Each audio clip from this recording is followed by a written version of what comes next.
Деңизде сүзүп бараткан кемени көрсөңүз, бул коркунучтуу эмес. Бирок ошол суу, деңиздеги суу кеменин ичине кирип кетсе, бул нерсе коркунучтуу.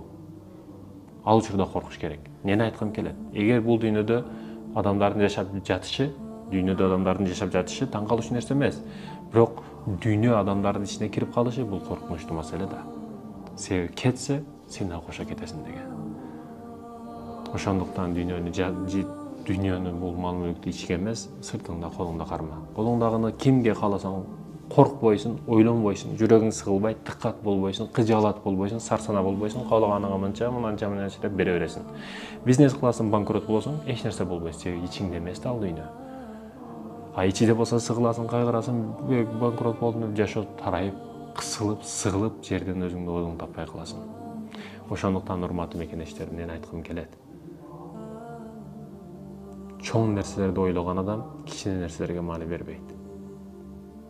Жан дүйнөңө маани бер. Дүйнөнү өзгөртөм деген адам дүйнө үчүн өзгөрүп калбайт. Дүйнө үчүн өзгөрбө, дүйнөнү өзгөрт.